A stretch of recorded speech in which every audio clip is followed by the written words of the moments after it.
of the 5 presenters will show slides during the. Okay. We're going to have remarks like in the beginning, and then close the laptop and just have a discussion. Good. And it's something like every other. I'm not sure which ones.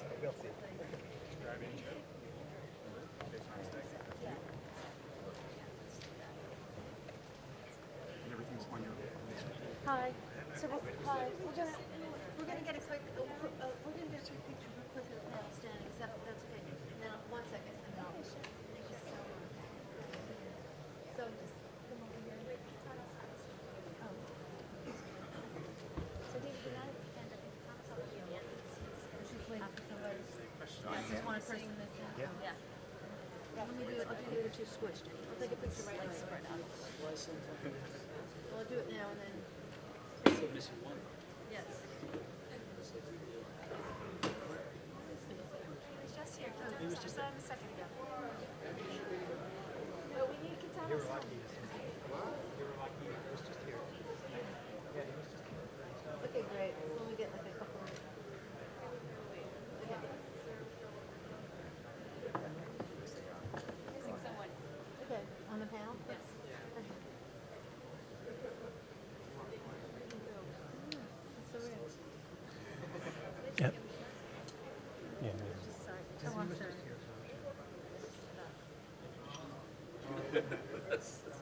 Indicates the one, but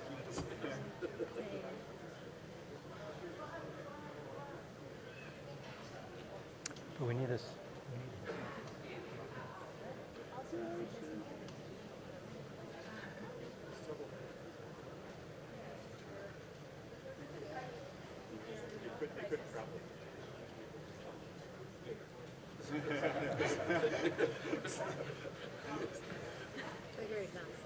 Okay, he's here. I can see somebody running. I think I did. You do. No, I thought I did. He's getting his stuff. Okay.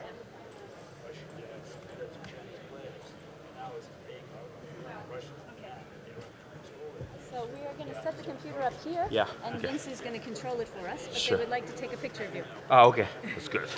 So, Is it okay to maybe I'll move right here? Maybe everybody move down right here. Everyone come. yes. Everyone come right over here. I just need to get back. So everybody get together. Thank you.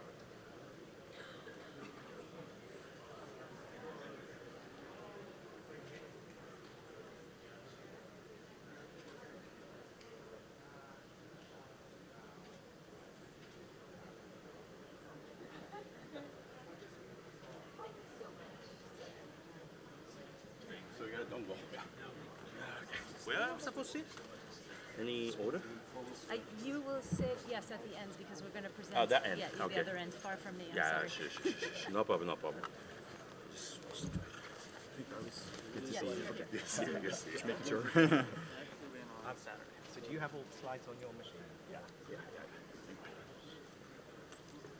So we just passed the. You're sitting there. I think that Vince is going to control it. Can you just say next slide? It's not too difficult.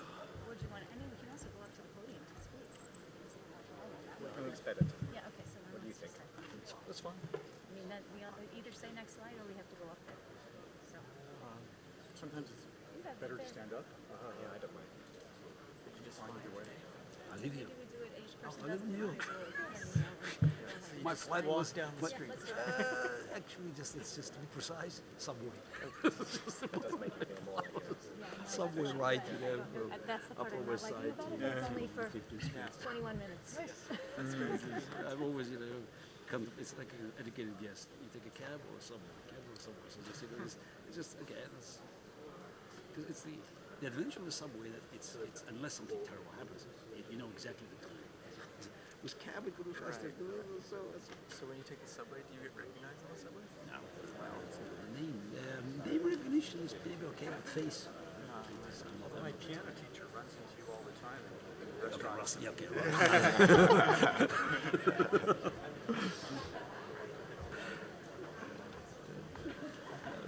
So apparently Amy's now saying we're going to go up to the podium to Is that what we're going to do? speak, which feels much more like a presentation. Now it does. Yeah. Okay. I don't know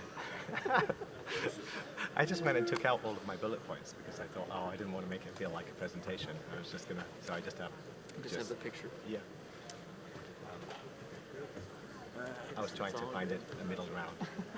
Whatever. It's just, you know, it's for fun, right? It's only being recorded and forever out there. Is it?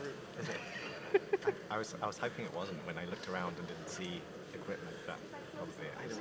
I know it's being live streamed. Like ID, yeah. Like, but from where? Where's Unless somebody's standing next to There's a red dot to the left. yeah. I think that's You're the right. All right then. We have. Oh, mine's at first. So you're just going to talk. I'm just going to talk for a few minutes. I want them to turn off the screen because I'm going to introduce everybody first. Okay. Well, actually, I'm going to. I think I'll introduce each person before. Like, sorry? Oh, the mic's on. Mike's on. I think I'll introduce you just before it's your turn. You know what? I would like to know what time it is. Should be just 4:52. This would be just So I think I will begin. Everybody ready? Hi, Carlo. Is this mic on? No, we don't have any water. Let's start with that. you played in World Championship chess matches? The details never happen after that. This is the World Championship matches. There were also, you know, a few highly unpleasant meetings with Russian rivals in the streets. Compared to that, this is easy. Between these two, It wasn't the World Championships that this doesn't feel stressful. Yeah. Hello, everybody. Can you hear me? Is this mic on? No? Yes? Yes? Thank you. Okay. this mic's not clear. Hello? It's on.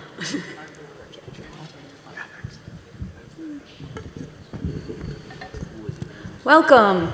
High-tech event. Welcome to this year's AAAI History Panel. This is very weird. Advancing AI by Playing Games. As it happens, it's an appropriate time and place to hold this panel, as it is the 50th anniversary of the 25th National Meeting of the ACM, where the very first computer chess tournament was held. So not surprisingly, that tournament was held in 1970.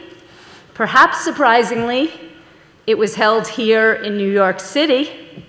And more surprisingly still, it was held on the 3rd floor of the New York Hilton Midtown.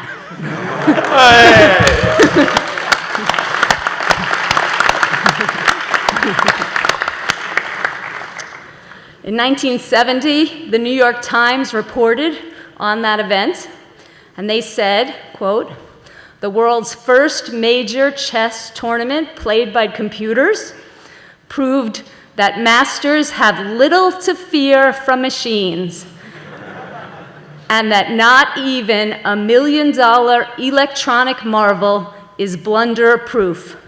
The computers, in their shortcomings, were almost human."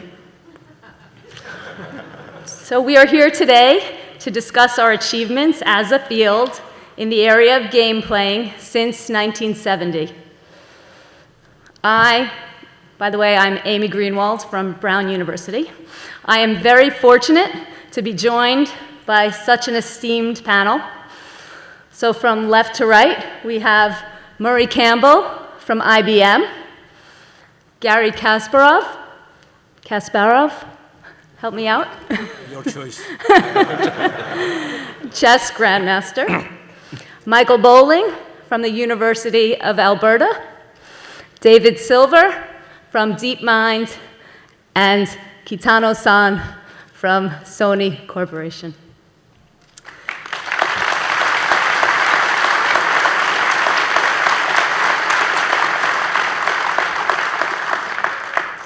So today's panel will operate as follows. First, the panelists will present introductory remarks in which they will tell you their stories about mostly their crowning achievements, in one case, perhaps disappointment, with computers playing games. And after they present, I will ask the panelists a series of questions, mostly pertaining to the relationship between success in playing games and achieving our discipline's collective goal of building AI.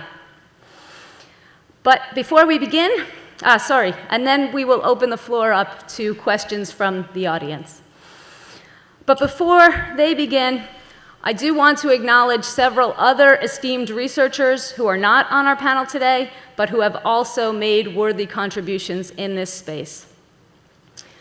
The first is Jerry Cesaro, who is best known for developing TD Gammon, a neural network that learned to play backgammon at human world championship level in 1992. TD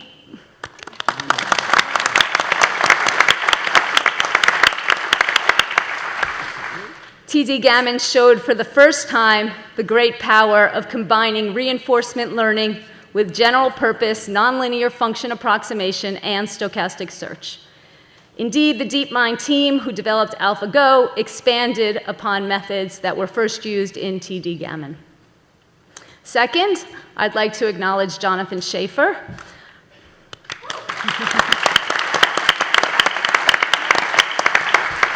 Professor at the University of Alberta, and the person who told me the story about the first chess tournament.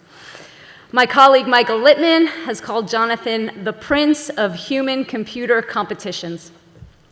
He is best known for his checkers program, Chinook, which won the Human World Championship in 1994 and 95.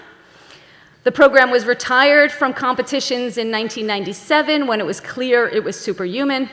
But Schaefer continued running checkers calculations in the background until 2007, when he was able to announce that checkers, a game with a search space of 5 times 10 to the 20th, had been solved. And finally, Tuomas Sandholm and Noam Brown. In 2017, their program Libratus beat the top humans at head-up, no-limit Texas Hold'em, a form of poker. And then in 2019, their program Pluribus beat the top humans in multiplayer poker.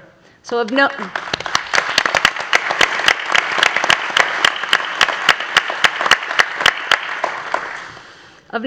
Pluribus was the very first superhuman AI milestone in any game with more than 2 players. So, we'll begin.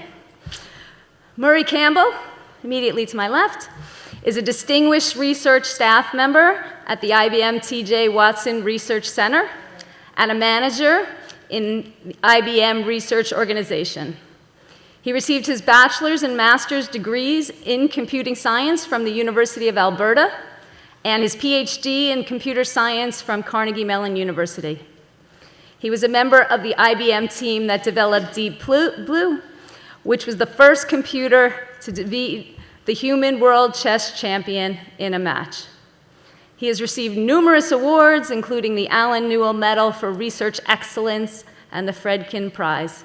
He is an ACM Distinguished Scientist and a Fellow of the Association for the Advancement of Artificial Intelligence. Murray. Thank you.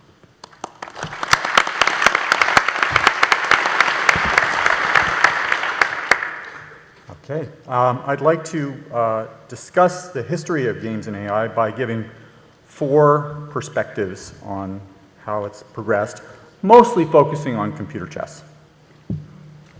So let me start with this graph. The blue bars are an indication of how popular games have been as a vehicle for AI research. You can see that over the decades, the number of publications that reference both AI and games have increased dramatically, topping 70,000 in the 2010s. And also, even more interesting is that the orange line shows the percentage of all AI publications that refer to games. And that stayed, apart from a flurry of interest at the very beginning of AI, stayed pretty constant in the mid to high teens, percentage-wise, over the decades.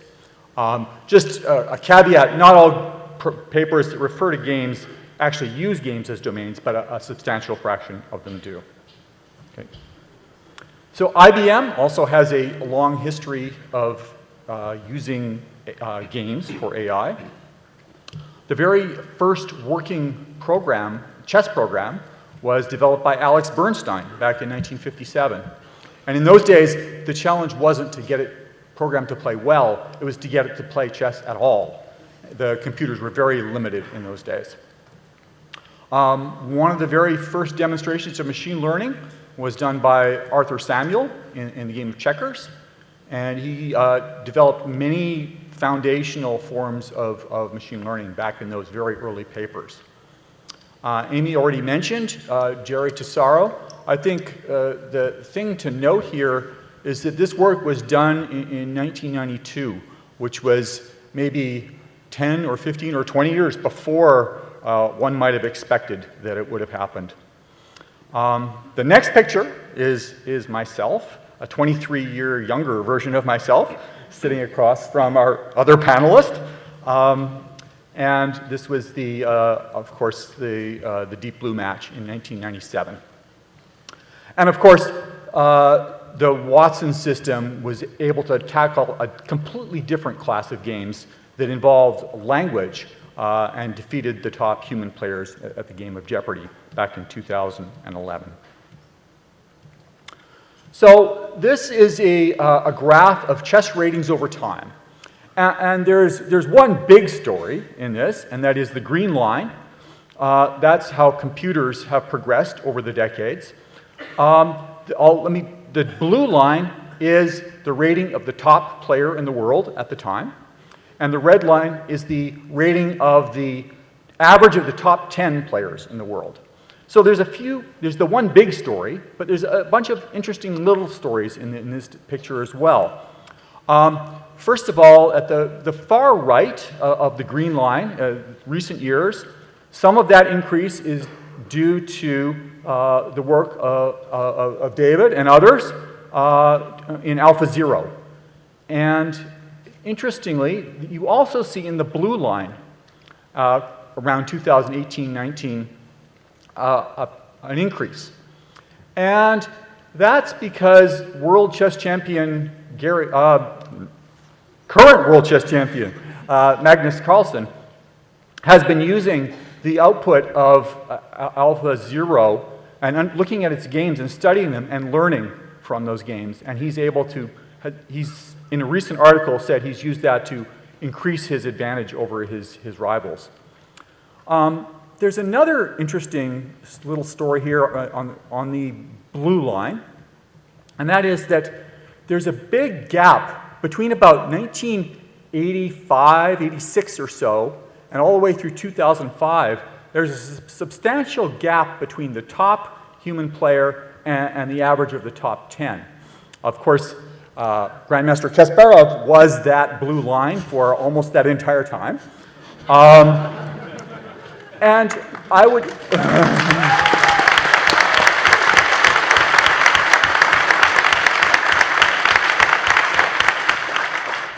And I wanted to note a particularly large gap from the field in the late 80s, early 90s.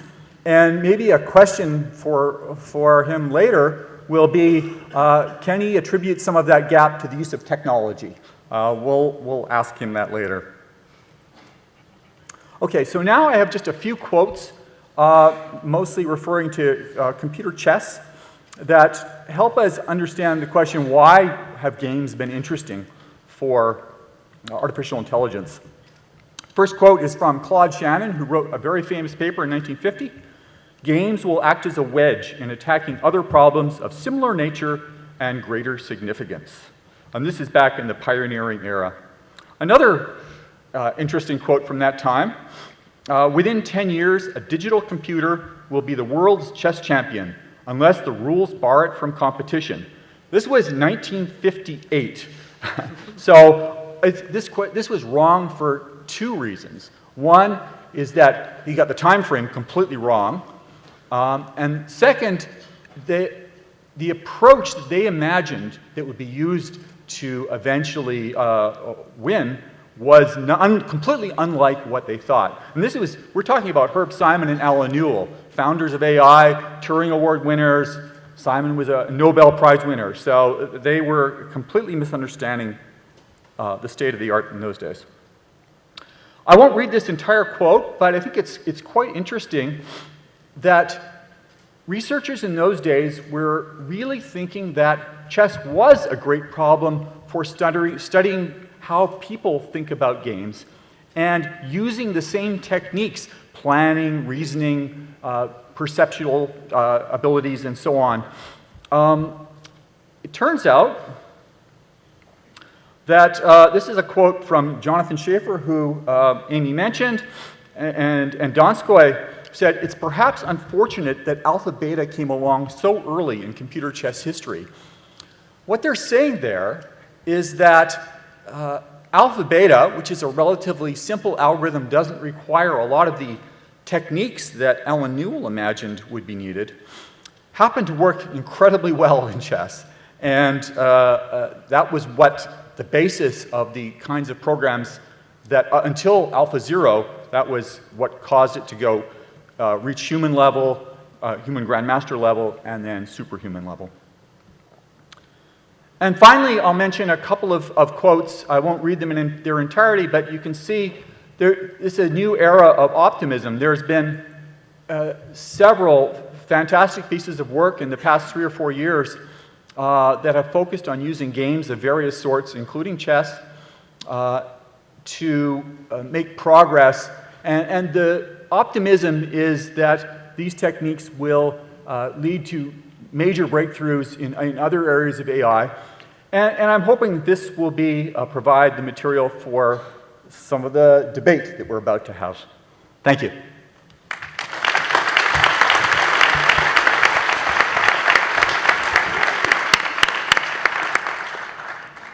Thank you, Murray. Next, we will hear from Grandmaster Kasparov. Kasparov came to fame at the age of 22 as the youngest world chess champion in history in 1985, retaining his top ranking for 20 years. His matches against the IBM supercomputer Deep Blue in 1996 and 7 were key to bringing both AI and chess into the mainstream. He created advanced chess in 1998, which is a form of human-machine collaboration in which humans playing a game of chess are assisted by programs. Today, Kasparov is chair of the Human Rights Foundation and on the executive board of the Foundation for Responsible Robotics. His latest book is Deep Thinking: Where Machine Intelligence Ends and Human Creativity Begins. Please. Thank you.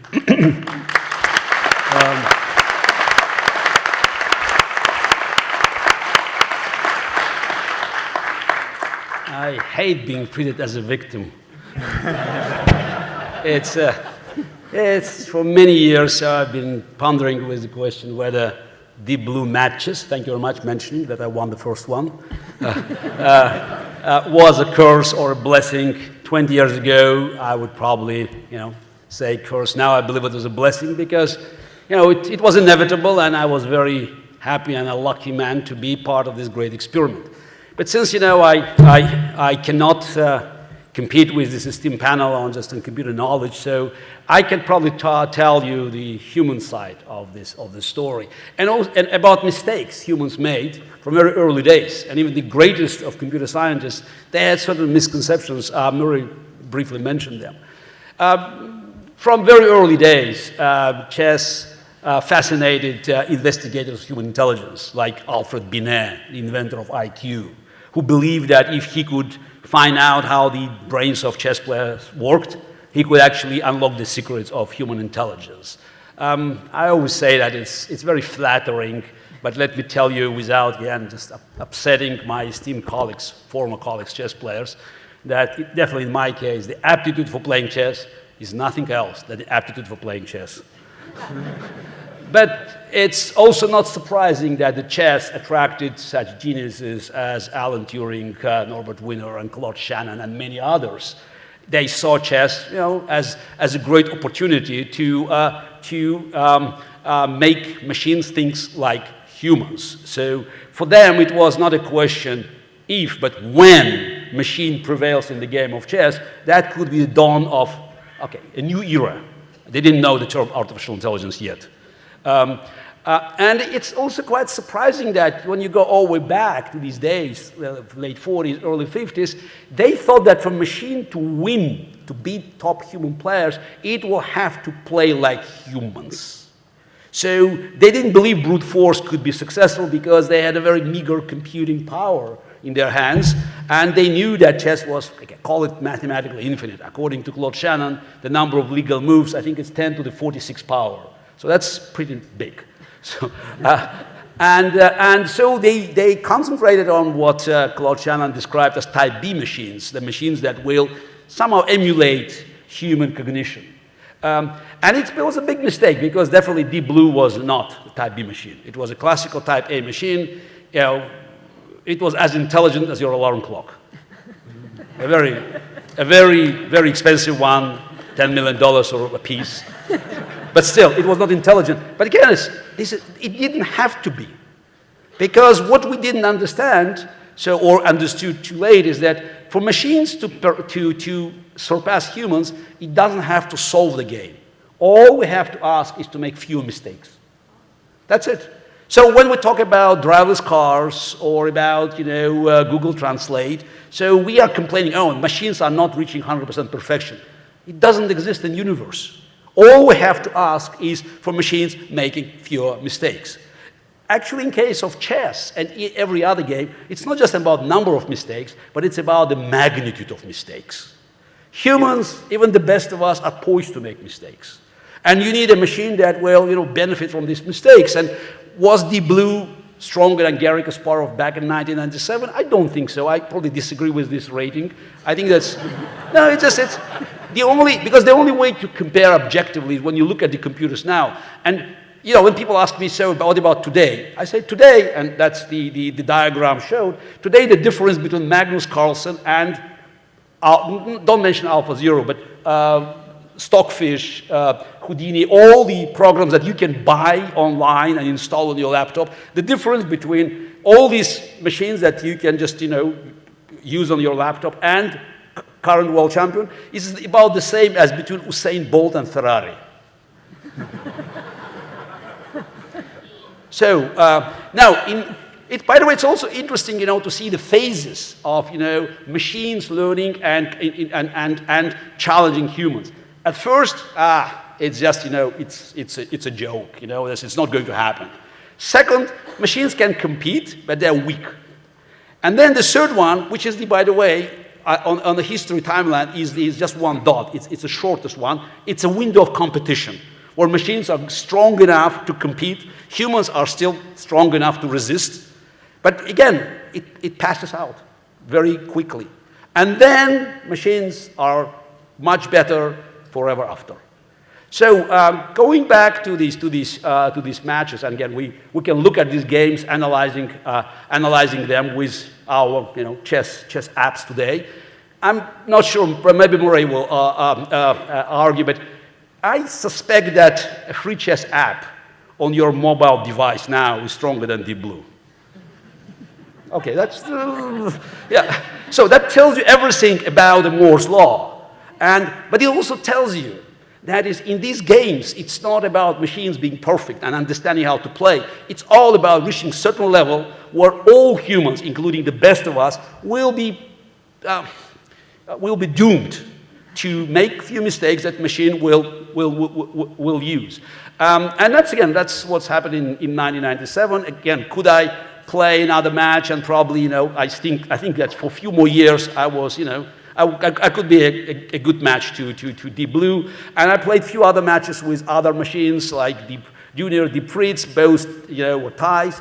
But what I knew from 1997, by licking my wounds and ruminating what's next for my game, for myself, I recognized that it would be just a race against time. 3 years, 4 years, 5 years, but I knew it was obvious. Now, it's also, just brings us to another mistake many of us made, because people say why I was overreacting when I lost to Deep Blue, the match. I said, look, it was not the first match I lost to a computer. It was the first match I lost, period.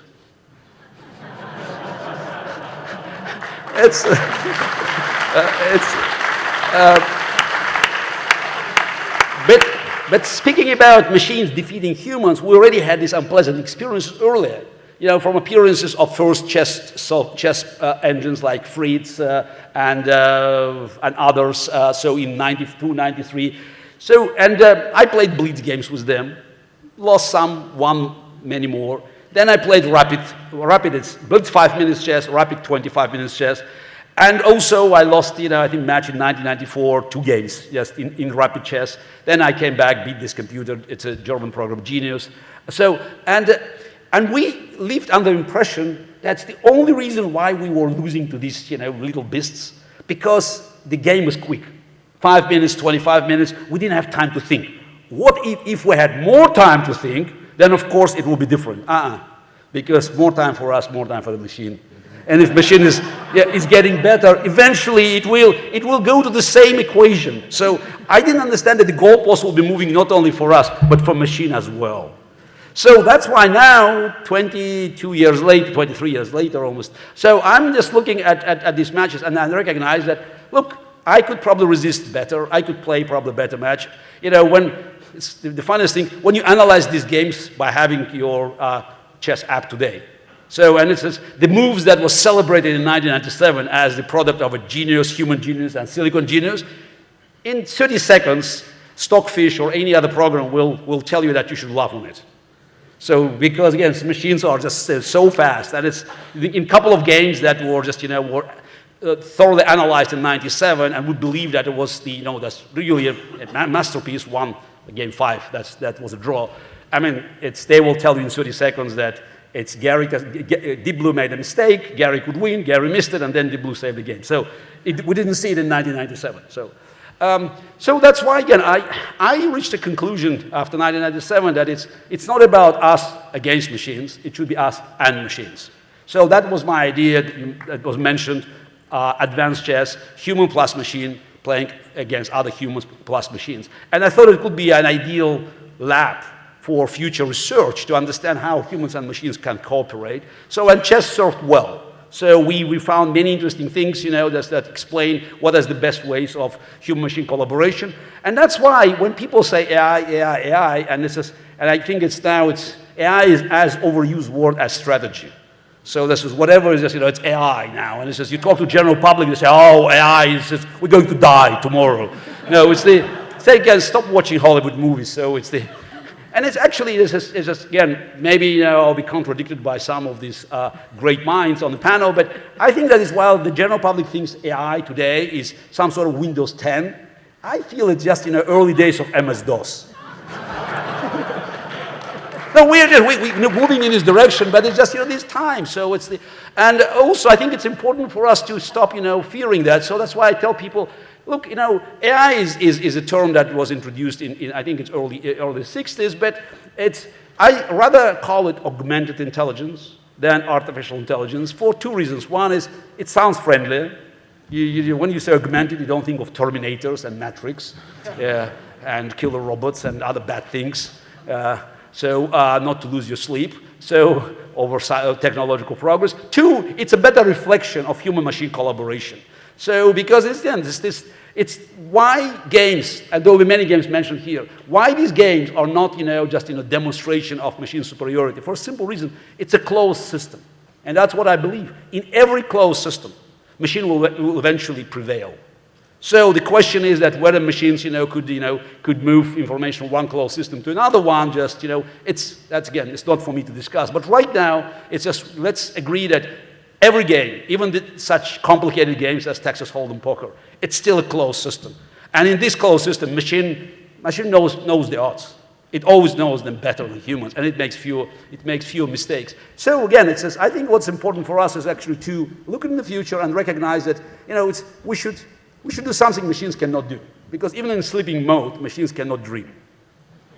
So why don't we just, use our advantage? We can dream, and it's, if the technology of the past augmented made us stronger or faster, or just for instance like telescope, it's augmented our sight, So just let's find a way to make these intelligent machines make us smarter.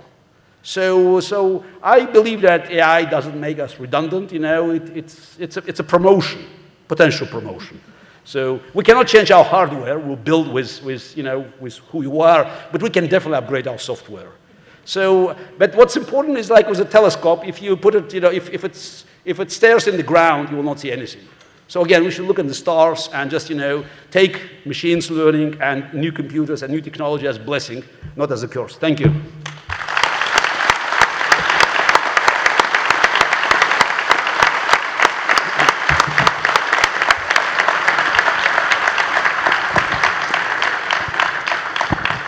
Thank you. Next, we have Michael Bowling. Mike is a professor at the University of Alberta, a fellow of the Alberta Machine Intelligence Institute, and a senior scientist at DeepMind. Michael leads the Computer Poker Research Group, which developed counterfactual regret minimization and deep stack, arguably the two most significant algorithmic advances in poker AI. Michael also orchestrated the development of the arcade learning environment, which is a ubiquitous suite of Atari games for benchmarking reinforcement learning algorithms. And Michael's research has appeared in exhibits at 2 Smithsonian museums. Several of our panelists have had art exhibits, or exhibits in museums anyway, so I wanted to mention that.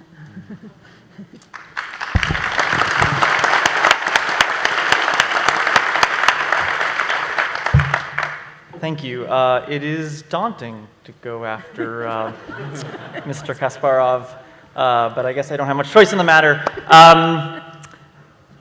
We've just been talking a lot about chess, and often we associate chess. We think back of chess being right at the beginning of computer science in the minds of people like Alan Turing and Claude Shannon, but there was actually another game in the minds of some of the foundational fathers of computer science, and in particular, I'm thinking of John von Neumann, and the game that bugged him was poker.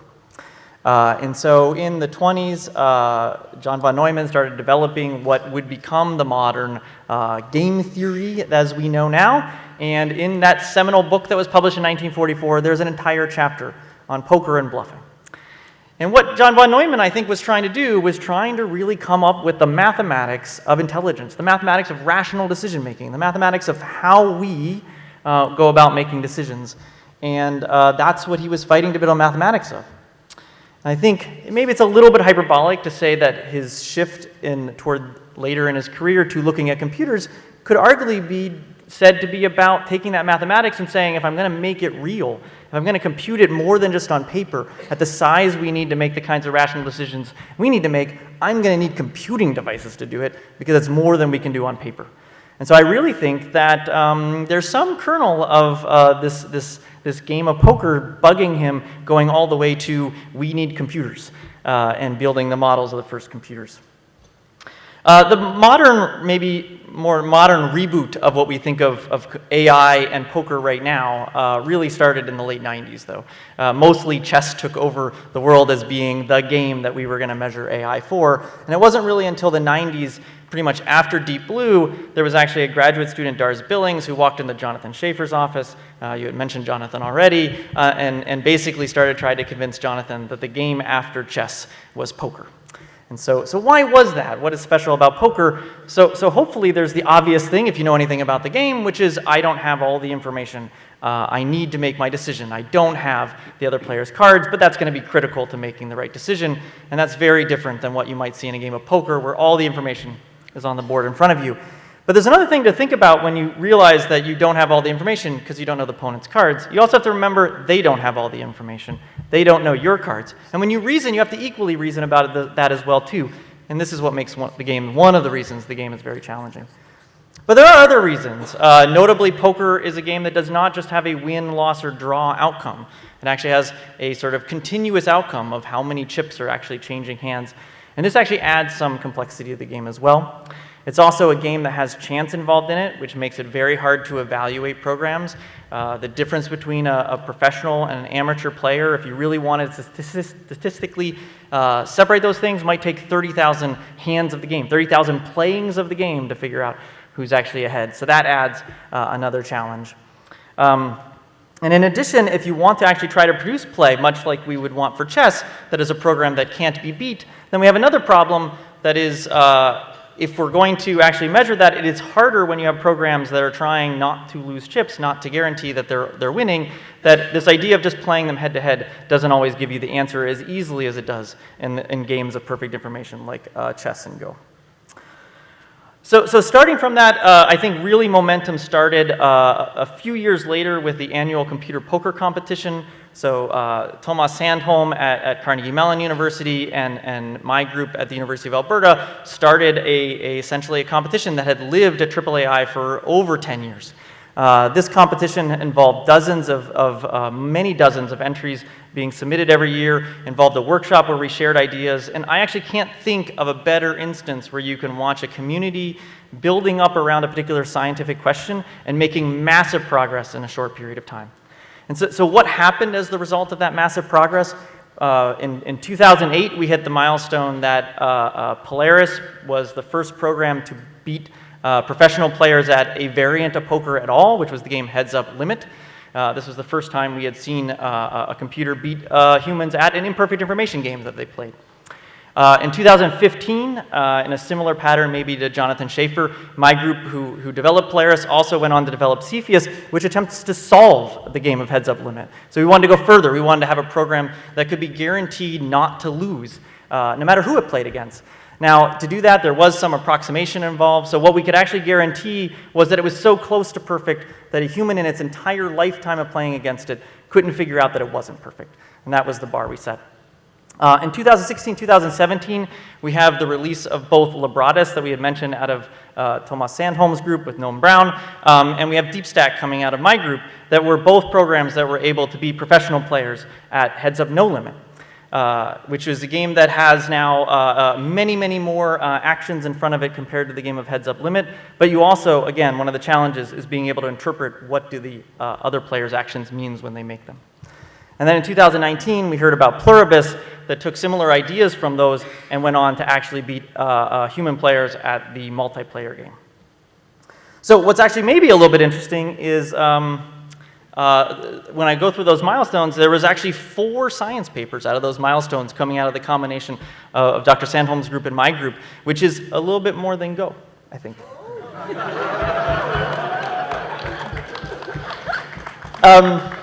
But actually what's exciting about that, and pointing to, I feel like, well, he gets the last word, I guess.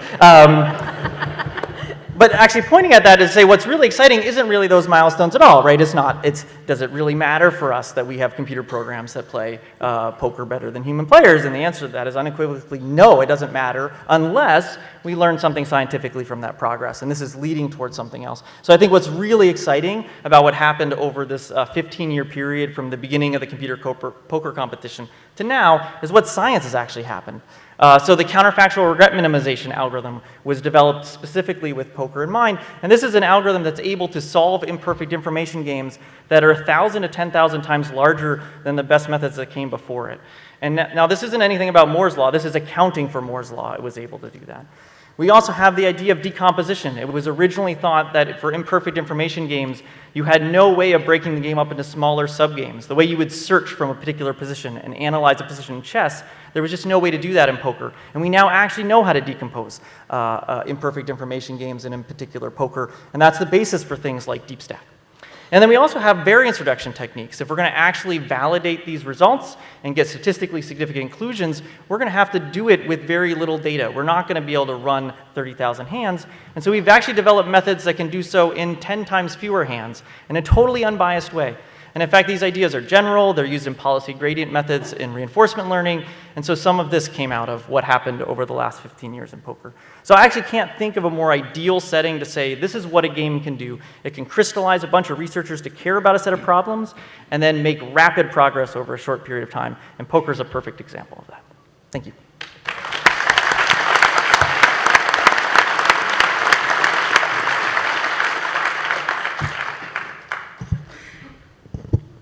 We'll need the projector back on. Let's get down to funds. They should turn it on. So next we're going to hear from David Silver, a principal research scientist at DeepMind and a professor at University College London. He co-led the project that combined deep learning and reinforcement learning to play Atari games directly from pixels. And he also led the AlphaGo project, culminating in the first program to defeat a top professional player in the game of Go. And the AlphaZero project, which learned to defeat the world's strongest chess, shogi, and Go programs. Most recently, he co-led the AlphaStar project, which led to the world's first Grandmaster level StarCraft player. His work has been recognized by the Marvin Minsky Award, the Mensa Foundation Prize, and a Royal Academy of Engineering Silver Medal. And as far as I know, there's no gold medal. I think that's the top.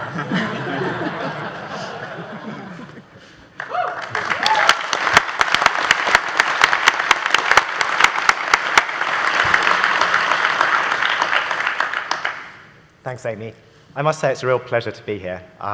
I thought it'd be fun to talk a little bit about the history of AlphaGo and trying to just tell a little bit of the story in a way that maybe people haven't heard in the past.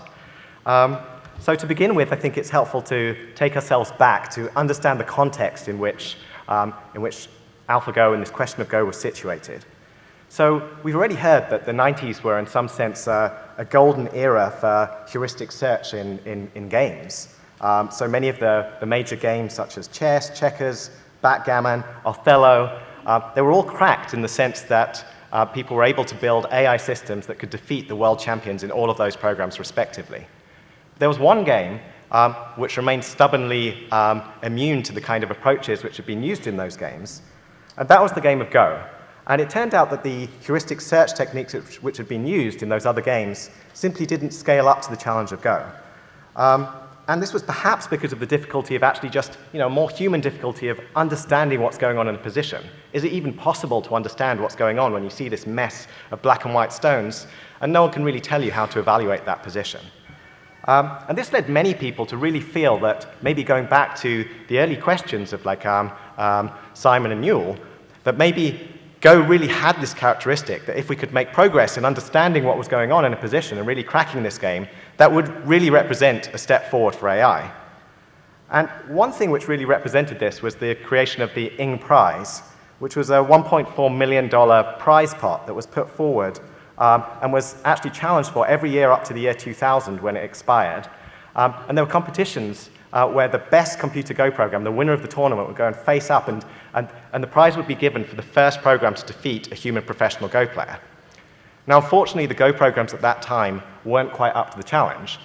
So in fact, even up to the year 2000, the Ing Foundation actually put forward a 9-year-old child to play against the strongest Go program, and the Go program was given an enormous 9-stone handicap to play against that child, and still lost. In fact, this position here is an interesting position shown up there because it's actually was played against the strongest program from that era by a computer Go expert, Martin Müller, and he played against that program with a 29-stone handicap and defeated it. So this is like someone playing, asking to play against a human in chess, with maybe one pawn against an opponent with all of their pieces. So that was the kind of context in which the challenge of Go was situated. Was there a way to make progress and understand in a way which would mean something to all of AI? And so that led to 2 revolutions which actually made significant steps in the abilities of computer Go programs. The first was the Monte Carlo revolution. So in 2006, Remy Coulomb introduced something called Monte Carlo tree search, and the fundamental innovation, which was drawing on older ideas, actually dating back not just in computer Go to earlier work, but even back to some of Cesaro's work in backgammon, was this idea that you could evaluate a position by the outcome of random games. That if you play many, many random games out to the end and average them, that gives you an idea of whether you're going to win or lose in that position. And that insight led to actually a step forward, at least a way to evaluate positions, that led to the first programs able to play 9x9 Go, the small size of Go, to human master level. And so back in the days of my thesis, we were trying to make progress here, and this was an exciting time where suddenly there was a big step forward and a lot of excitement, but somehow it plateaued. It plateaued at the level where for 19x19 Go, programs were still only able to beat human amateurs, so it was great progress, but this goal of the professional level of Go play was still far, far away. The second revolution, I think, is familiar to many of the people in this room, which was the deep learning revolution. And so the deep learning revolution, I mean, again, deep learning traces its roots back many, many decades. But in some sense, one moment where things came together was the kind of ImageNet moment back in 2012. And myself and others asked ourselves, well, if it's possible for a machine to understand images in a way which it can look at those images and take that very complicated perceptual input and perform a task such as classification or regression to try and understand something, why not Go? Why not Go images? Why is there something fundamental about the nature of Go which means that we can't evaluate it? Is this something which is special to the domain of human knowledge, or is this really something which could be tractable to machines too? And so that question led to the birth of AlphaGo. So AlphaGo really started as a scientific investigation into the question of whether a deep learning system could really understand the nature of a Go position. And that was a project which started with myself, Ajia Huang, and an intern, Chris Madison, trying to kind of probe this question.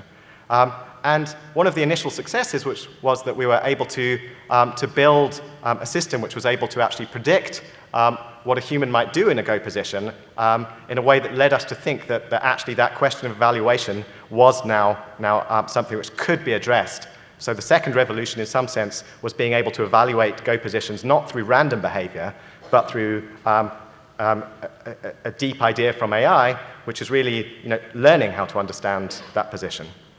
And this picture here actually shows that, okay, so I phrased this as a scientific research question, but there was also a fun challenge that led to the start of AlphaGo, which was, like all good projects, started with a bet. And the bet was, amongst the team members, whether or not a neural network, without any search whatsoever, could defeat a showdown-level human player. And so that stimulated, as all good bets do, a lot of research. And we finally had someone in the company who joined us, showdown-level player, and challenged the first version of AlphaGo to a match. And he became the first victim of AlphaGo, and as a consequence, had to dress up in the fashion of traditional Go players for a whole 24-hour period. Now,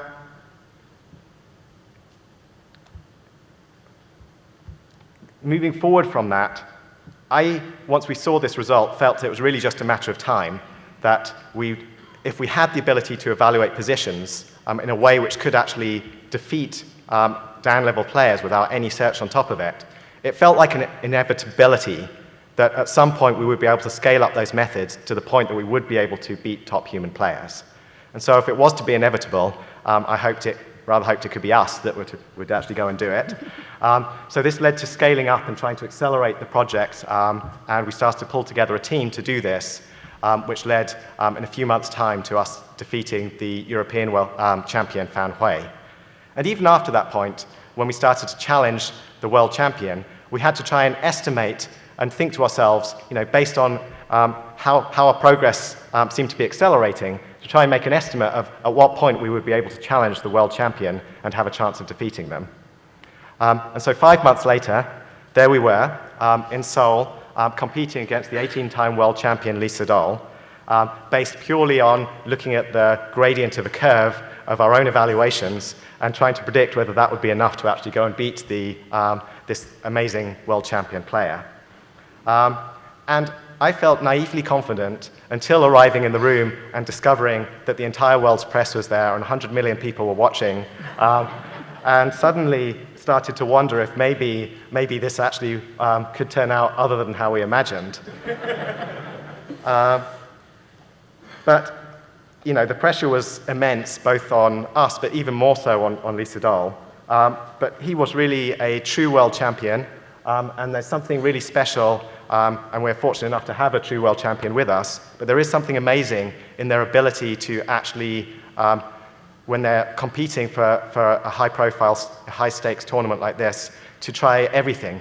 And Lisadol tried everything. He had this amazing ability to push AlphaGo in every possible direction and probe for weaknesses, which also meant that we found ourselves in all kinds of situations we weren't quite expecting. And it was fantastic and rather scary experience too. Now, I have a little movie here which just shows there was a moment in the second game, move 37, which became known as a moment where computers started to show something creative, and Gary already mentioned that as an idea. So if we could just get some sound.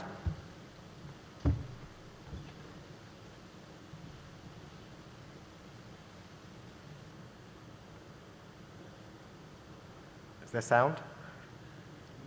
Okay. Well, you can just see from the facial expressions what he's saying there. What he's saying there is, I thought this was a mistake. Like, this is a 9-dan Go professional commentating on this move 37 and looking at it and absolutely convinced that this move that AlphaGo played was a mistake, that he thought that somehow something had gone wrong, that maybe he was looking at the wrong move, that maybe the human had incorrectly interpreted what it was playing, because it was unthinkable to human players. It broke every convention that human Go players knew about and had played according to. And yet, it turned out to be a key moment in the game that went on to actually not only win the game, but change the way that human Go players think about the game of Go. And afterwards, when this game finished and we ended up actually winning the match 4-1 against Lisadol, I saw this very strong Go player in the audience, and he was crying. And I thought, oh, this is bad. We've really upset someone. And I thought I should go to talk to him. And when I spoke to him, he said he was crying because he'd never expected to see something so beautiful as the moves that AlphaGo had played in these matches. And I guess I have a hope now, and it led me to have this hope, which we can have that same feeling elsewhere in AI, that actually, one day we can be creating that kind of beauty in domains where all of us can appreciate it, and not just within a narrow sphere where only a few Go players can understand what's going on there.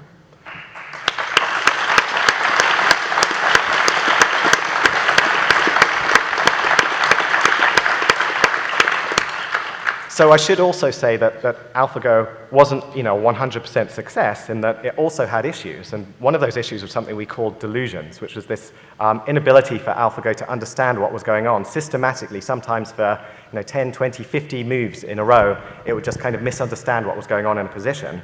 And this led it to perhaps lose one of the games against a brilliant move by Lisadol that kind of exposed it a little bit, but also led to ongoing research.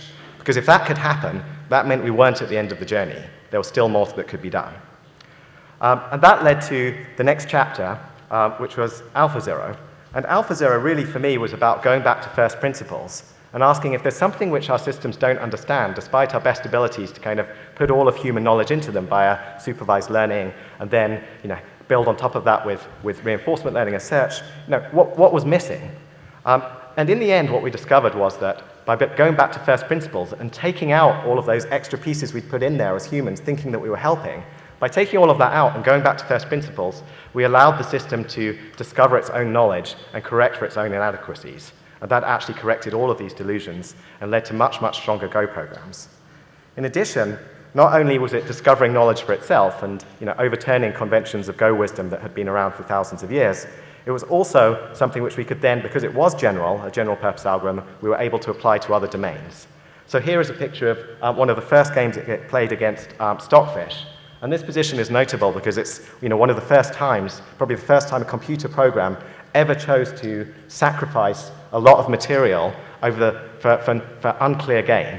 So in this position, white has actually, AlphaZero, given up 2 pawns and a rook for a bishop. So it's like, very, very far behind according to any computer Go metric. And yet, it's completely stifled Black's ability to do anything. Black has no moves which it can use, which don't lose for it. And so somehow AlphaZero was able to find these ideas through learning for itself, these new motifs that understood things, perhaps in a way that was more human-like than some of the systems which are based on more direct search ideals.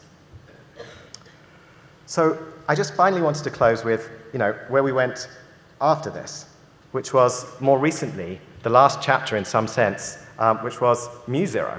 And this has just recently been released. But the idea was to say, ultimately, we have to go back to these questions that the founders of AI were asking us and setting us, which was to solve games in a way which has meaning for the real world.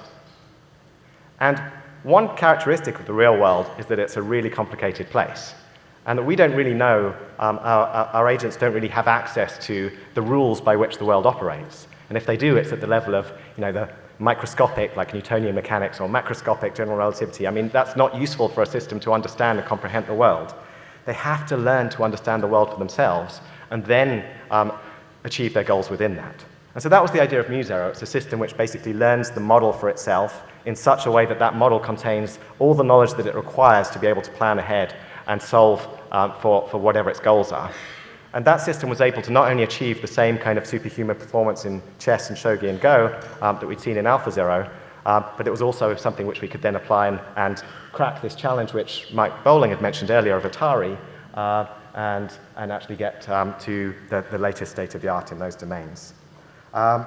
And I just wanted to finish, because Mike did mention the number of science and nature papers, by pointing out, because I do get to go after him, I have the advantage here, that it turns out that very recently, 2 other nature papers were published, not by ourselves, on AlphaZero, which used it to, I think, crack some other problems. And I think this is the beauty of doing something in a very general way, that there was a paper published in Nature on using AlphaZero to crack retrosynthetic chemical pathways, and another one just a couple of weeks ago on how to solve quantum computing problems, beating a lot of the state of the art in that domain.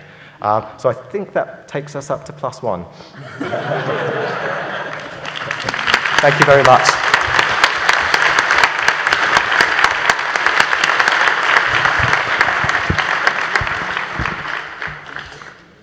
Thank you.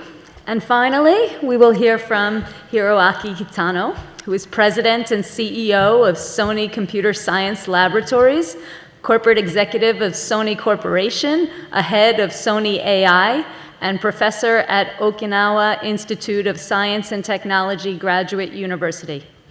He is also a founding president of the RoboCup Federation, past president of International Joint Conference on Artificial Intelligence, IJCAI, and past member of the AI and Robotics Council of the World Economic Forum. He received the Computers and Thought Award in 1993 and was an invited artist in the Venice Biennale and right here at MoMA. Thank you very much. Well, everyone so far has been talking about what they have achieved. And I will talk about what we haven't achieved and the challenge in actions, which is RoboCup. Well, 20 plus years ago, we thought about what is the best way to push the state of the art in AI and robotics. We thought about many possible topics that can be challenged, just like a chess or Go, and had a brainstorming about it, and we decided that the soccer game of soccer, is the probably best way to push the state of the art in the AI and robotics world. The reason why we decided to do that is if you look at the problem that we see in the 20 to 30 years in the horizon, or probably even the 50 years horizon, we should have the very concrete goal, and achieving that goal to provide like a immediate and short and middle-term feedback to the industry and technology as well. So that's why we defined the initial target to be by 2050, build a team of fully autonomous humanoid which win against the human World Cup champion in the game of soccer. And that was actually the definitions, the moonshot goal that we defined. And the reality is, on the way to achieve this, we should have more technology, more discoveries, and that will feed into the society. And as I said, like soccer was decided after through the consideration and what will be the important area of the AI and robotics to be used in the future. So like by the early 90s, we envisioned what is the most important area in AI and robotics 30 years from there, and probably like 2020, which is about time now, and also like between like 20 to 2050, and now we come up with like 5 probably most important area we imagine at the time is autonomous driving, logistics robot, disaster rescue, and service robot, and elderly care. And those has been a really key area that we thought, of course there are other areas which is important, but we decided to focus on those areas to be more important, and then decompose the issue in creating a robot and AI system to be able to achieve the high performance in the area. It's incomplete information and noise and errors in it, and multiple dynamic objects, and there's no obvious correct answer. So those are the issue that need to be tackled, and that's an interesting thing is this is a sharp contrast with the other games, like chess has a complete information. If you look at the board, there's no noise and errors, and it's not a multiple dynamic object, it's a turn-taking games. So as the RoboCup represents very different kind of challenge from what they have in what the chess and the Go has been pursuing. And so from there, we thought like a few technical domains, like autonomous physical embodied agent, real-world task, and all that, to be the really key discipline that need to be integrated, and that's where and how we come up with the idea of having a robot play the soccer game. Now, the very first RoboCup game was held in Nagoya as a part of Ichikai conference in 1997, which is a couple of months after Deep Blue Kasparov game. So it was like a torch has been passed from the chess to the soccer game. That was our interpretations. And initial game, which as you can see, is confined with the wall, which is white, and then a really small field. And you see the video, which is rather embarrassing, and the robot is not moving at all. Okay. Because we made a big announcement, we're going to have a robot soccer World Cup game, and CNN, BBC, NHK, everyone there, trying to broadcast internationally. And then looking at the game, they asked me, Mr. Kitano, when the game is going to start? I have said, okay, we are 5 minutes into the game. Right. So this is really interesting, but I say it's okay, probably you're witnessing something very important. You should record this. This is going to be a very important record in the future. Something like that. That was all I could have said. And so we are looking at this middle-sized game. We have a range of leagues, a different category of competitions. And so this is really the competition-driven, the research. We do competition as sort of, not just a show. It's just a benchmark. Bring the robot outside the lab, make it work, and in the public, uncertain environment, and work very reliably. And it was very difficult at the time. We're now getting more reliability. It was really, really difficult. And then after each RoboCup or the championship, next day we have a workshop and disclose what they have done. And we got a published paper, and even a simulation league, we disclose the source code. And the next year, the team actually supports the winner of the previous year can be entered. So that means we make sure the progress can be done in a steady manner. So there's a spirit of sharing, spirit of competition that makes RoboCup very interesting. Now, after 20 years, we made a progress somewhat. And this is what you see.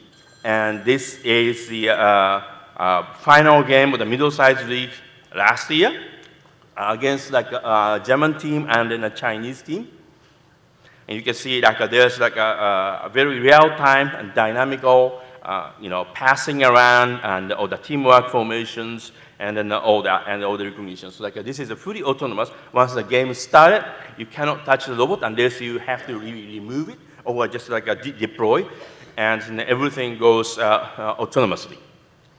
Now you can see that the robot is intercepting and then passing back and passing back again. So there's all the strategic consideration going on, and there's a lot of machine learning. Some it's a continuous learning.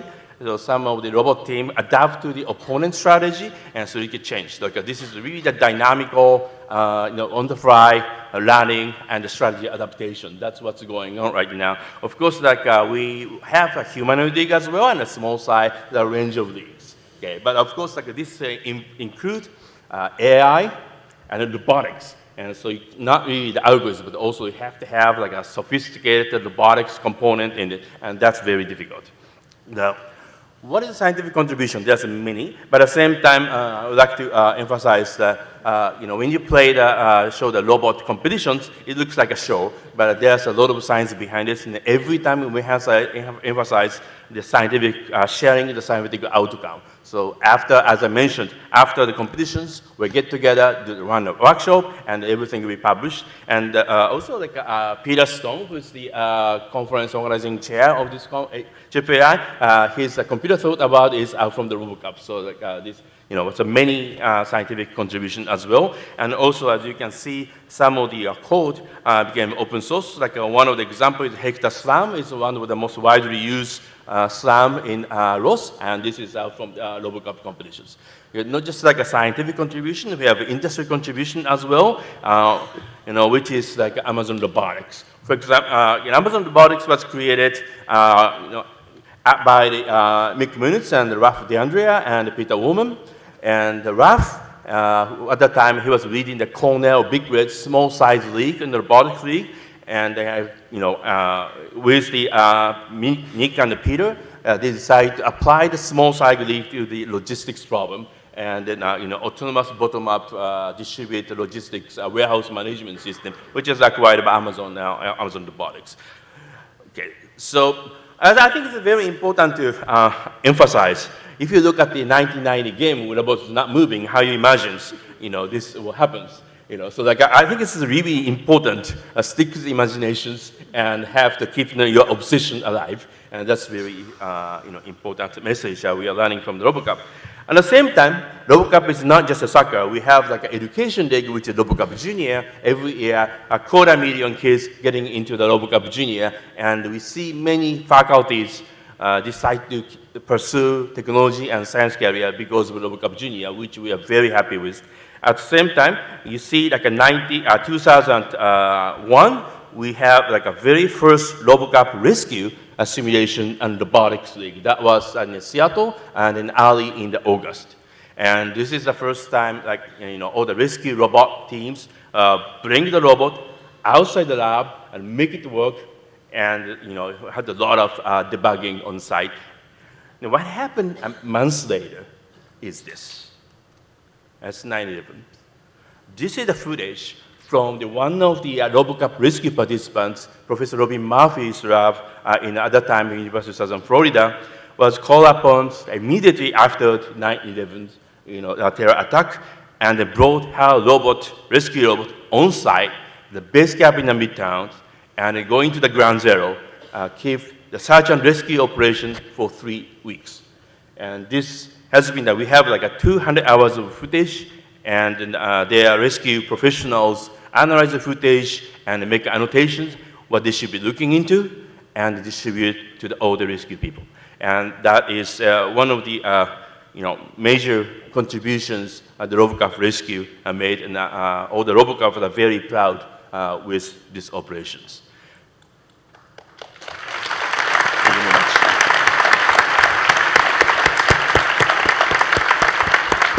So what you're looking at is the corridor in between Tower 1 and Tower 2. And, rescue operation and rescue people, they knew there's a vacancy there, void, but we have to find out if there are survivors out there or not, and people cannot get in, so deploy the robot. Okay. Now, just, ground zero. This is the screenshot, this is like an onboard image from the Fukushima #1 reactor 3. After this, all the East Japan earthquake, of course, we have the meltdown in Fukushima. So people cannot get in. RoboCup Rescue 2009 champion robot by Chiba Institute of Technology actually remodeled to, proven into the, to be operable in the high radioactive environment, has been deployed constantly to surveillance in what's going on near the reactor, and then deploy into the, the Fukushima #1, site. has been helped greatly into the containment operations, and this is also very very courageous actions that RoboCup have made. Now, RoboCup is really a long-term and open and global and international integrated search initiative. We are having every year we have like a national, global competition, also regional and national competitions. We see like 400 teams coming to the RoboCup, like 3,000 researchers and thousands of kids. But it became the maximum, we can't really make an event any bigger than this. This is going to book the biggest exhibition hall and going for the week. So we decided to have European Open, Asian Opens, a national Open, like a Japan Open, German Open. So this became a global movement. Now, so let me add one more thing that I'm personally trying to push like a new challenge. Is a Nobel Turing Challenge. As Yolanda mentioned in the presidential address, I'm trying to put forward a new challenge for the AI to make a major scientific discovery, particularly in physiology and medicine, which is my another main field. The reason why I do this is this. Okay, if you compare the challenges made, like board game, chess and go, it's non-real time and a limited time, and also like a time horizon is minutes and hours, and it's a strategic and both tactical and in a restricted environment because it's we know games the rule in the board is restricted, and the RoboCup is a little bit contrasting. It's a real-time and dynamic game, and then the time cycle of the decision and the perception is millisecond or sub-millisecond and up to the minutes. And then it's a reactive and tactical. At the time, it's very important. It's a physically embedded game. What is missing of those is non-real time, unlimited, and days and years, long time horizon, deep thinking, and strategic resource allocations, and open-ended problem. That is the area which is missing. So try to find out if there's any challenging goal, and probably scientific discovery would be probably one of the most important topics in AI and robots can contribute in the society in the future. It's going to be formidable, but I think that would be a very interesting goal.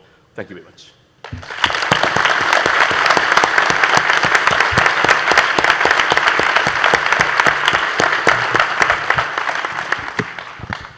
Thank you all.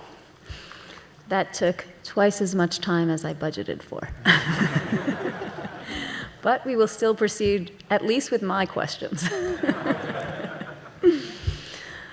First of all, many of us are aware that, or we feel that AI's goals are a moving target. Right? First, playing chess at the grandmaster level was said to embody intelligence, and then when this goal was achieved, some claimed it was without any intelligence. It just required massive search capabilities. But even when chess was conquered, Go still seemed out of reach, so that became the new target. But once that was achieved, that was no longer AI either. So what is AI, and how will we know when we achieve it? Will we achieve it if we meet RoboCup's goal of building a team of humanoid robots that can defeat the World Cup champions? Or once again, will we move the goalposts? Ba-dum-bum.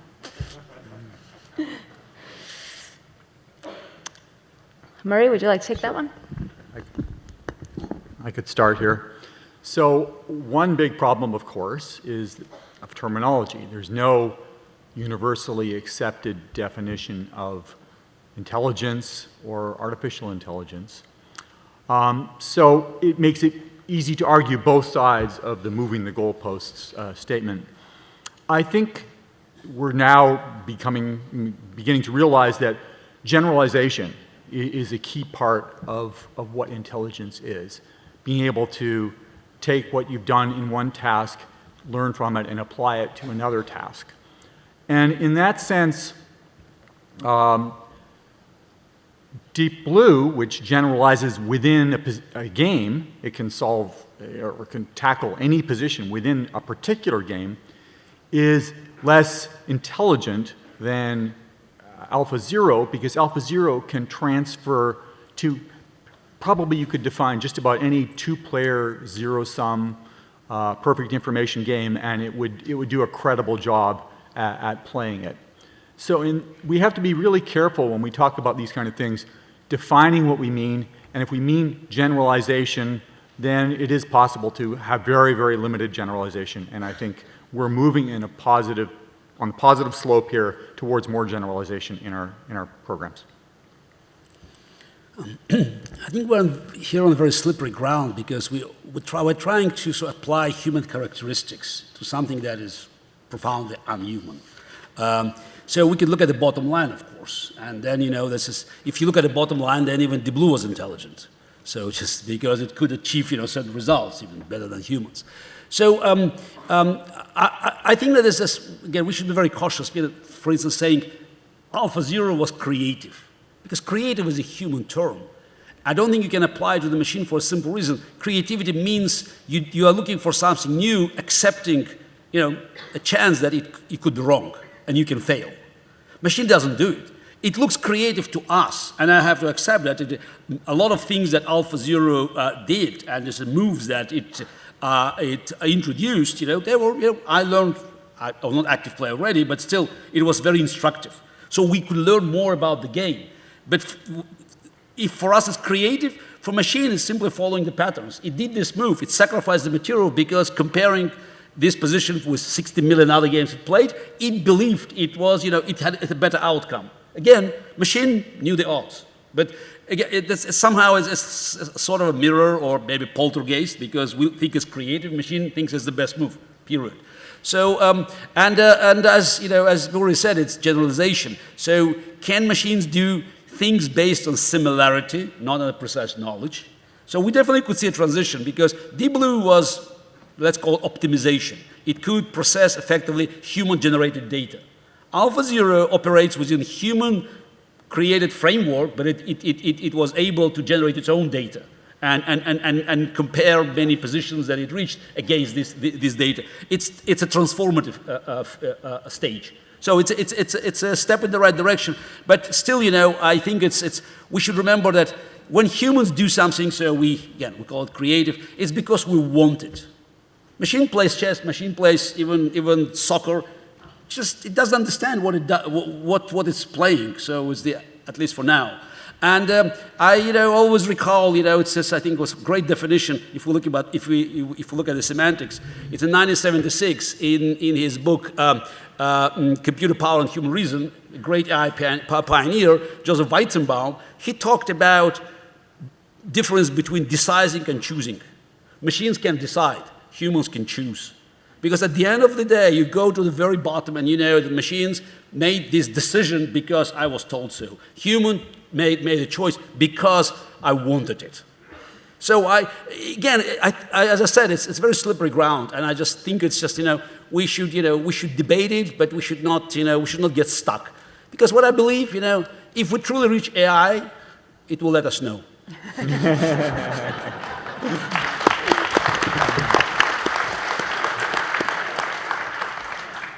On a slightly different note, I wonder if it's just a property of a rapidly progressing field that the goalposts have to move, that if the progress is fast enough, the moment that we achieve something, in a blink of an eye, it's commonplace, and it's something which everyone can do, and you can, the thing which took a supercomputer can now be done on your smartphone.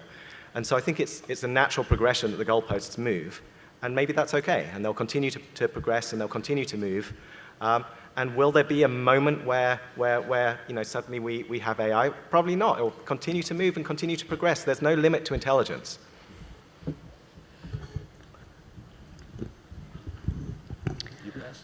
Anything else? I think as well as we have a curiosity in trying to find out what machine can do and trying to understand what the intelligence is all about, I think we continue to move the goal to make it more, challenge for the much more difficult target. I think that's as nature of this field, I guess.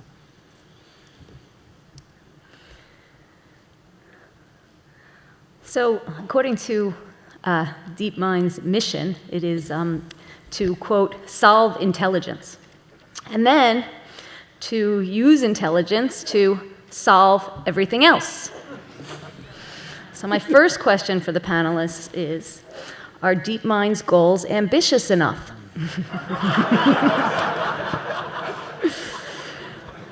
But seriously, IBM, DeepMind, the University of Alberta, many others have invested, Sony, many others have invested tremendous resources into mastering game playing.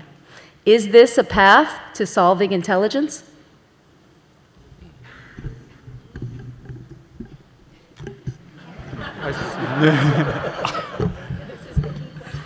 Yes? So, Your turn now. You missed the first one. Yeah. I think there's a common answer that that many researchers in games would give, which Gary Kasparov alluded to, which is you have closed systems, and closed systems are great for allowing you to advance and measure your progress in. And so that's a lot of what we're looking for in good domains to help us move our science forward, is being able to find a nice closed system where we can really be able to benchmark progress, be able to really crystallize what is the core issue that our systems are struggling with, and then focus on that and be able to advance science that way. So I think that's half of what's going on with why this is a pathway. I think there's another half of what's going on, and it has more to do with humans than with science.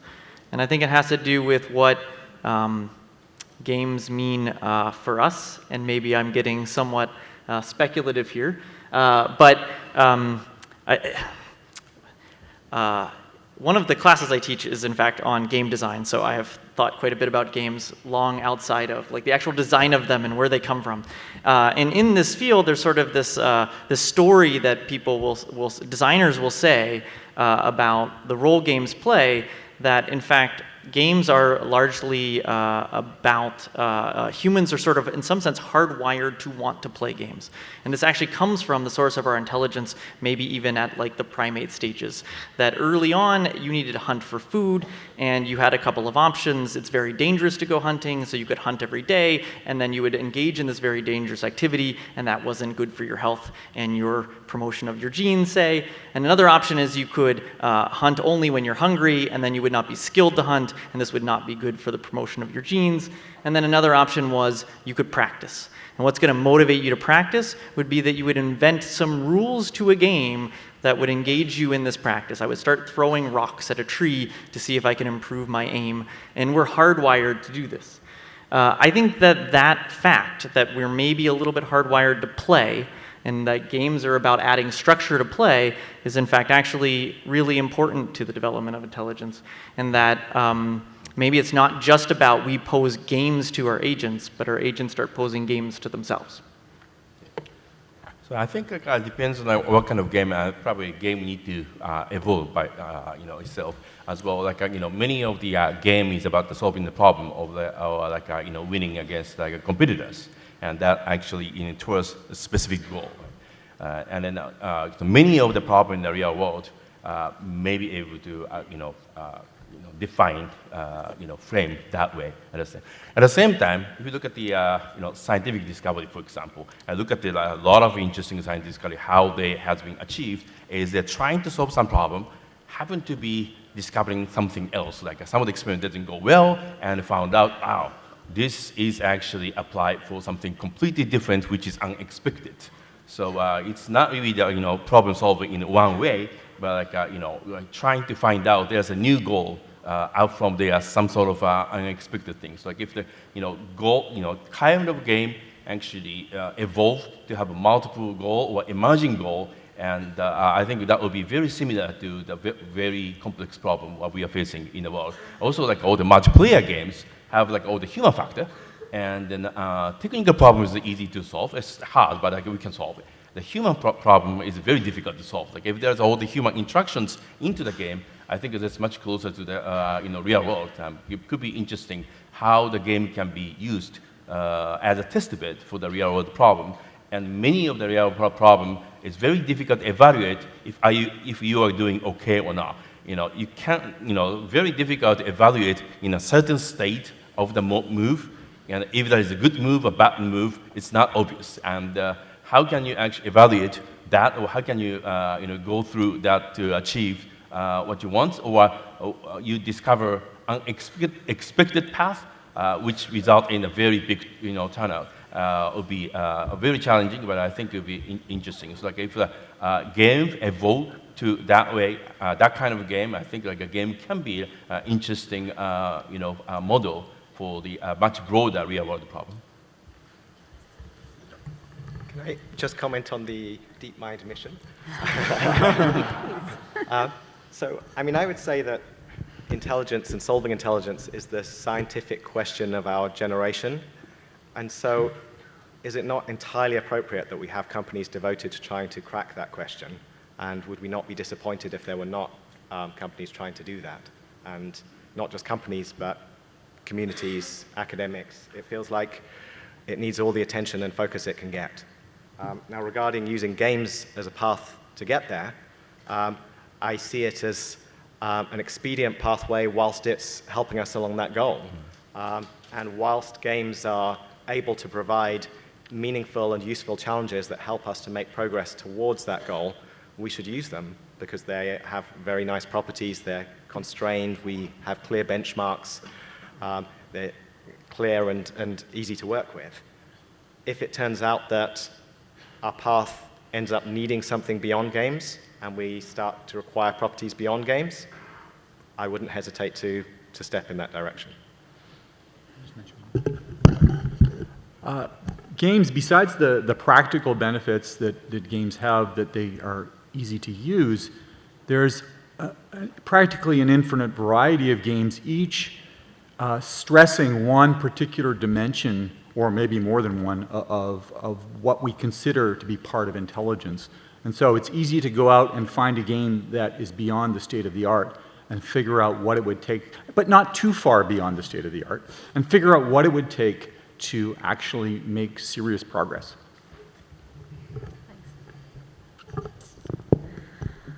So last year, Thomas Sandholm, in his AAAI invited talk, he claims, and I'm paraphrasing, game theory is all you need to solve games. Data are not necessary. So is this true? And if so, would this preclude the possibility that solving games is a path to building intelligence?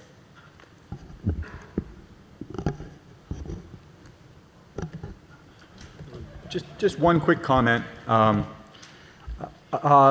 There are games where, particularly cooperative games, where modeling your partner or collaborator is a very important part of the game. You can't achieve high performance without that.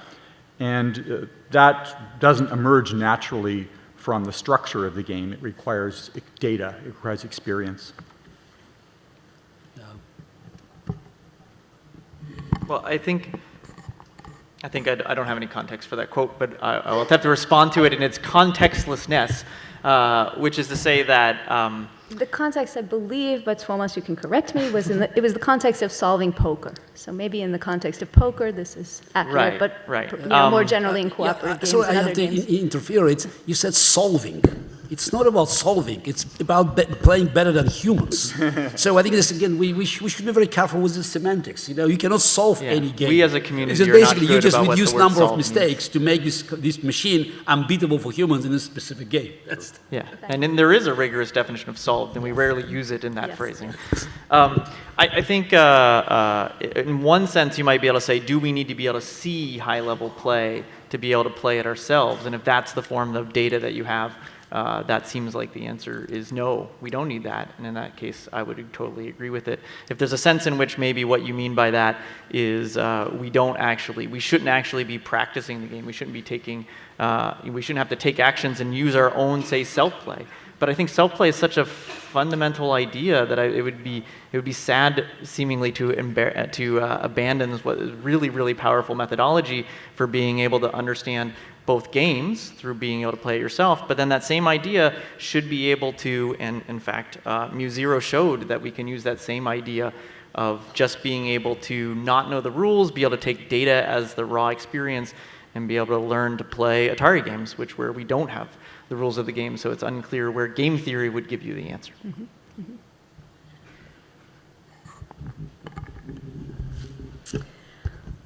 In 2013, DeepMind famously announced that it had made a pioneering breakthrough by training DQN, a deep network, to play Atari games at superhuman level, using only the raw pixels on the screen as inputs.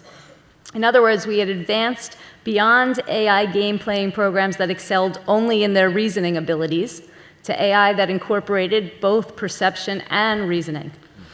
So is it possible to achieve intelligence with reasoning alone without some, if not all, of the other core components of AI? Representation, perception, reasoning, planning, learning, communication, actuation, etc. And related, does this mean that there will be no AI in anything less than fully embodied agents? Since you mentioned word reasoning, so I want just to tell a joke. So it's happened. It's a real story. In December 2018, I was asked by Demis Hassabis just to write about AlphaZero, and I wrote an article called Chess as a Drosophila of Reasoning. Since that, I've been receiving numerous invitations for all sorts of insect congresses. The last one I received yesterday for Congress of Microbiota in Paris. It tells you about reasoning. So because my name is in every database that connects Drosophila to the research.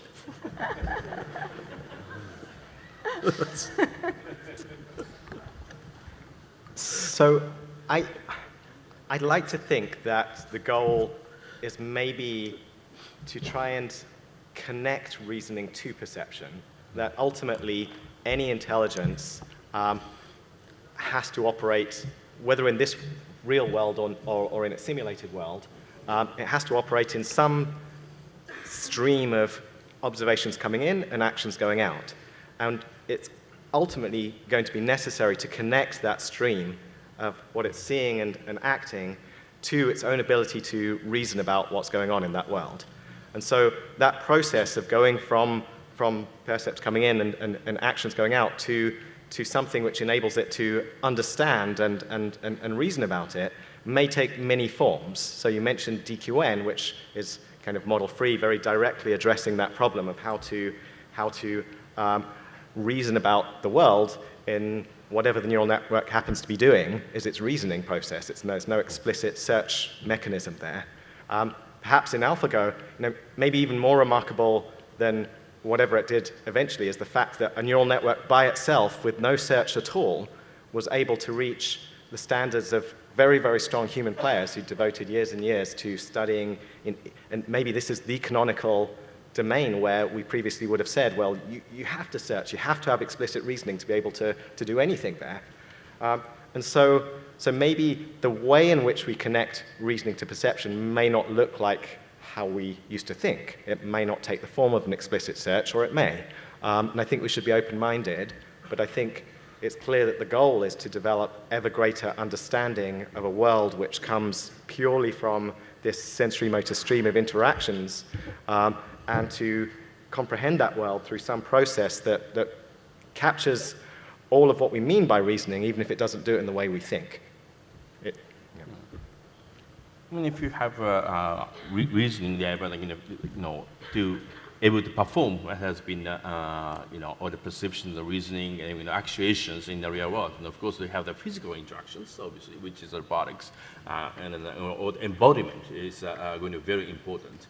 And it's not just like just conventional like a perception, the planning, reasoning, planning, and then actuation, but actuation and the feedback to the perception as well, and there's all kind of sensory feedback from the motor control will be made to properly control the robotic system, and then also like negotiation with the environment. Sometimes like we use the real world as a model of the real world. So I think like it's more complications here. So like I think like it'll be very important to look into the embodiment, interactions, and multiple layers of interactions. For like a big kind of a more symbolic or like a high-level reasoning. Also like a really the I don't know if the micro reasoning is a proper word, but like you actually touch something, you actually immediately react, and you start correcting it rather than go into the higher level loop. That's how things operate in a biological system. At the same time, if you design a robot operate in the real world, You know, you have to have like that kind of architecture, multiple layers, different kind of time constant. You know, so I think like that would be a very important aspect, and you know, if that can be done in a very consistent manner, it looks like a very you know, intelligent system. Otherwise, it will be a little bit you know, unsophisticated. So my last question. Oh, Mike, go ahead. Do you mind? No. We can do something else? No, go ahead. Okay. I was just thinking of the word a little bit of embodiment, and sometimes that word is used to say it needs to be in our world, getting our percepts taking actions in this, you know, this space here. And I think when we talked before, intelligence is about generality. And so I think that some degree, one way to think about this is that, you know, is it going to be that intelligence only makes sense if it's in that? Well, it should be general to other embodiments as well, too. You know, it doesn't always have to go every direction, but like we would expect that there would be some intelligence in a system that could be embodied, say, only playing Atari games. Now, is that going to be the end all? If we do that, have we got it in our world too? No, not necessarily. But I think embodiment is important, but it doesn't mean that we have to think about it in this world. Thanks. So, last point. I think I wanted to come back to Mr. Kasparov's mention of the bottom line.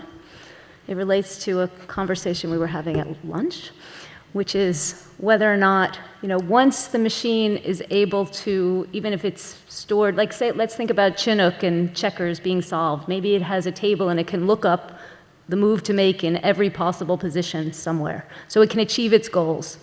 So is this intelligence? Is this enough? We've achieved the bottom line. So what more is there?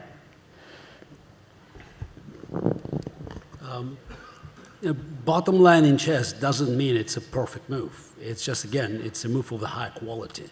So bottom line in every game is winning the game. It's no perfection. So But let's accept that definition. Winning the game, you know, making fewer errors than humans, maybe this is sufficient for intelligence? I don't think so, because again, as we mentioned word generalization many times. It says humans can learn from mistakes, and again, it's just to use this experience in a similar system, not just. So far, I'm not sure that it's doable. Maybe I'm just wrong, but it's. Again, I don't know whether, for instance, a StarCraft program can easily transfer knowledge from one map to another, so without extra training. So it doesn't happen automatically. So humans do so many things we do just naturally, so that we don't think about them. So again, and I think that's the whole debate, is based on the assumption that we know the meaning of the word intelligence. The answer is we don't. So we don't even know whether our brains can function without our body. So there's so many philosophical questions that we never answered in the history of human science. So that's why I think it's just now trying just to push it to AI. So I think it's just trying to find someone else to answer questions for us. So again, it's like, when we talk about, ethic AI, so we just ignore the fact that machine will simply follow the bias that does exist in our society. It's like complaining about the mirror. So you don't like what you see there, just, two ways. Either you try to distort the mirror, or just you try to fix something with you.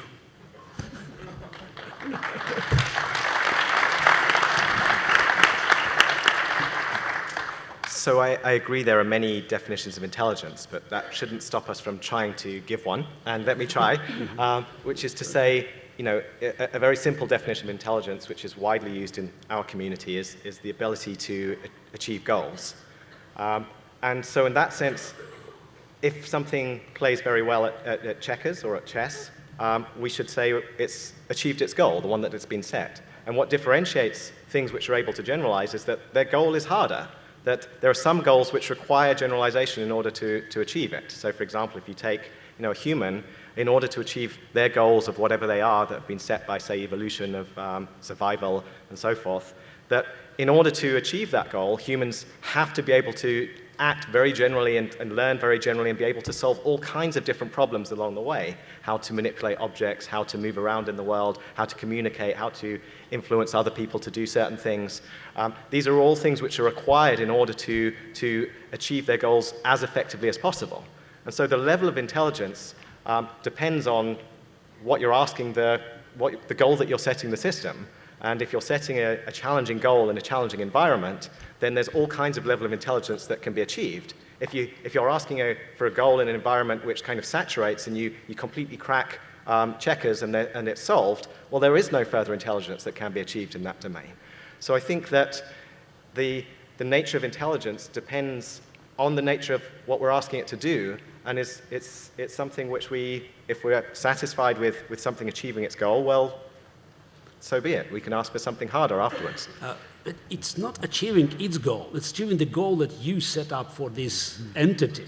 Yeah. So you are setting goals. You said many times, we are setting goals. Yeah, that's right. So, and it says, while humans, we are setting goals and we're achieving them. Yeah. So there's a gap there. Yeah. So between you setting goals and machine achieving it. So that's why I'm not sure that the definition of intelligence fits what you said. But note that for any well-defined problem must have some ultimate goal that is the ultimate goal of that problem. Otherwise, it's kind of like shifting sand with no definition.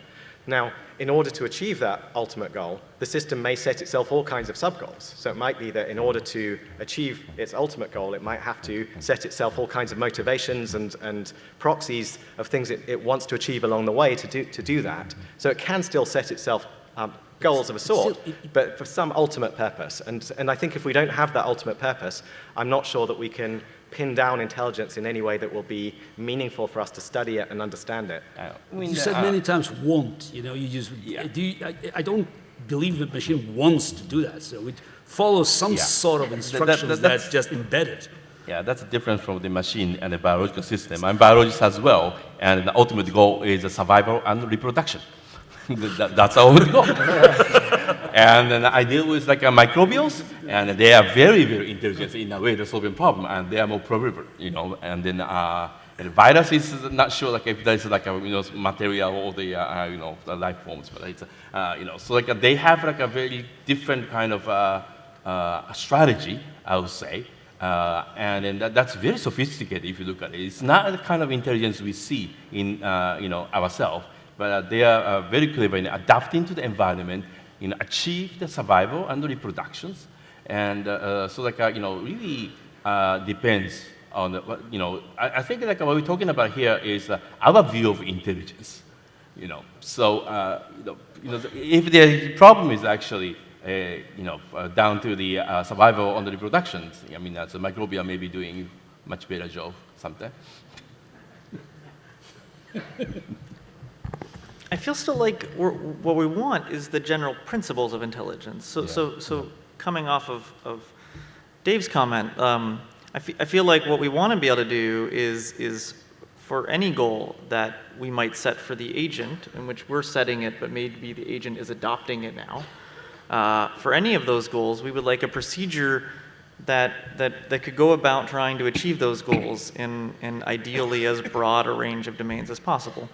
And I think that comes back to this generality piece. And I think that is the direction I think that we see even AI game playing in its very narrow way starting to move to, where it becomes a lot more about can we really show that these principles that we're finding are more general than just their ability to play any one game, but can demonstrate that they can achieve goals across a variety of things. So like a general principle intelligence in terms of solving certain class of problem, I would say. If the certain kind of problem is different, you see like a different definition of intelligence in them. For example, if you take an example, an extreme example of the microbial, their problem is proliferate and survive. Right? And they have like a very different strategy from what we see as intelligence, in the context. As most of the AI is solving the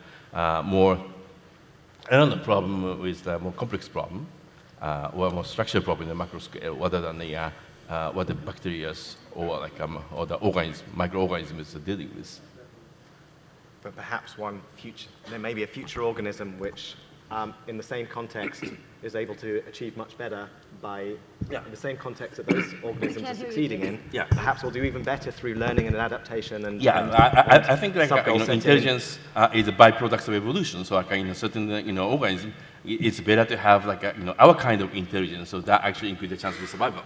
And I think that would be what we are looking at.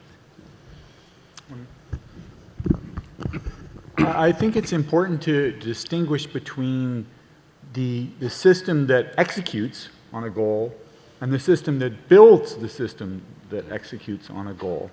And in the case of AlphaZero,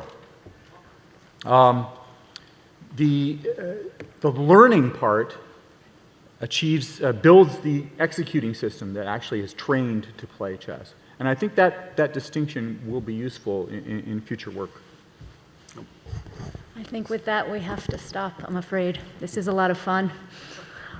We're keeping everyone from their dinner, however. So I'd like to thank our panelists for making the trip, for being out here. Thank you very much.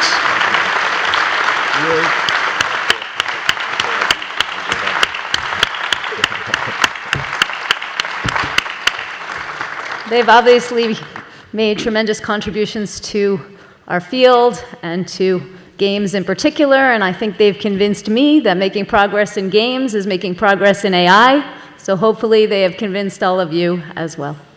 Thank you. We're working now on just trying to sort of to move information acquired in one map to another.